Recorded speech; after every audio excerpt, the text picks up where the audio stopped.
Raise your hand if you think it's a good idea to fight strong players.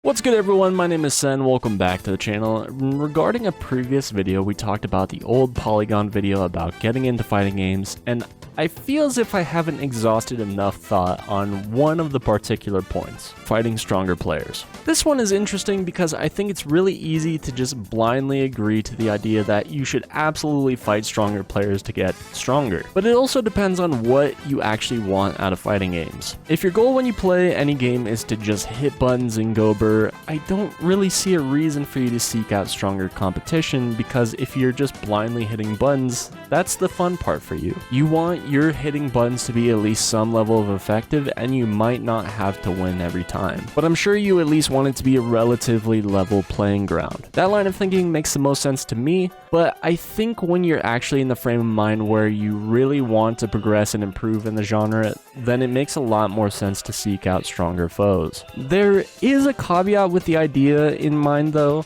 If you're seeking improvement and want to get better in the genre, what is your goal in that as well? Are you just a casual player that wants to climb the rank ladder, or are you looking to play in tournament, and even further than that, are you aiming to be the best? In my mind, the benefits that you'll actually gain really depend on the level that you are and how widely outside of the range your opponent is. There does exist an amount of distance in the skill range where the benefits that you gain will be so marginal because the level of your offense that you may be bringing just isn't up to par with what they normally see, because better players will know how to blow up gimmicks and generally know the things that aren't real. It will feel like your opponent is a brick wall and you just can't break through. On the flip side, when your opponent plays offense, it's a whole nother ball game. It's pretty likely your opponent will just be flowcharting their offense, and even if it's just a flowchart, that doesn't necessarily mean it's bad. It's the safest offense your opponent can commit to, and something they've likely spent a lot of time thinking about. If the skill gap is big enough, fighting you takes less than thought, and while you may have answered one thing, you have barely made it past the level 1 of their offense,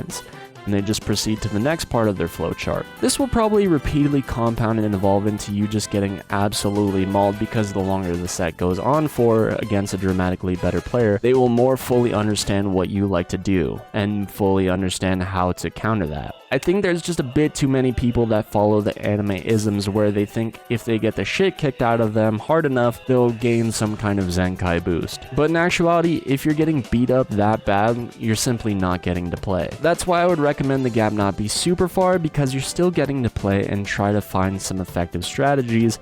And sure, you'll still get blown up, but the way in which you get blown up won't be as severe. This particularly helps when you can actually talk to the person that you're fighting in question and get some ideas on what to work on and keep an eye out for, or any glaring things that were standing out in your gameplay, but they can also tell you things that you're doing well. To get into the territory of my own personal experiences, if I'm showing my friend the ropes on a game because they're interested and they want me to teach them, at this point I'll do my best to avoid fighting them because they really lock in on fighting me, and that's kind of the extent of it. It's cool if you want to fight me, but you should go and play the online video game too. In fact, you should be focusing on fighting people online more than you should be fighting me, because those are people at your level. Then if and when you get stronger, yeah, we can fight more. If all you're doing is fighting me anytime you boot up the game and I'm dramatically a better player than you at whatever game that may be, every experience you have playing the game will be negative because all you're doing is losing. And when you think about opening the game, you're associating that game with negative feelings and then lose motivation to play. Go play people your level and find out the things that work and the strong strategies at your level, so you can come back with the ideas that feel like they work, and then if you want to fight someone stronger to test those ideas, that's perfectly cool. When you or anyone starts a new game, you at that time are the worst player in the game.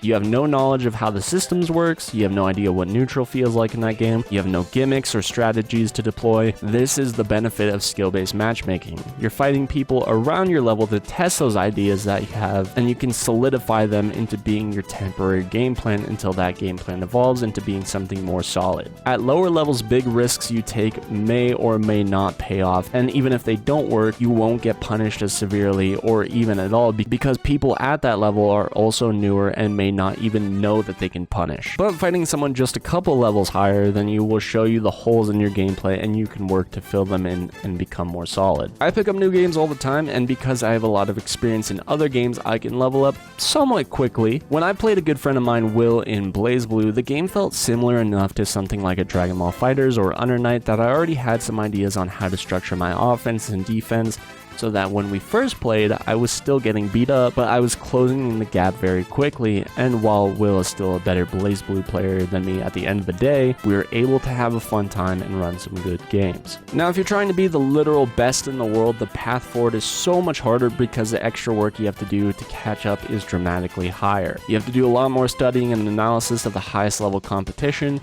You should honestly be watching people play in tournaments so you can get an idea of what the people that are the literal best in the world are doing, and if there's tournament footage of your character, that's even better. Just your goal alone for whatever you're playing makes a world of difference on who you should be playing. This is not to dissuade you from fighting stronger players, do whatever you want, but maybe stop and consider what you actually want. The problem that can form from this is that someone new to the genre fights someone better and they get blown up and they don't know the path forward to getting better, so they think every time they open the game they'll lose and lose bad, and they'll view getting into fighting games to any degree is just impossible and then stop playing altogether. This feeling is going to be the most apparent when picking up something like an older game because the pool of people playing are dramatically experienced and the well of newer players isn't as vast, so the people that you're going to be encountering have been playing the game consistently for a long time and have leveled up to the higher levels, making the introductory for those games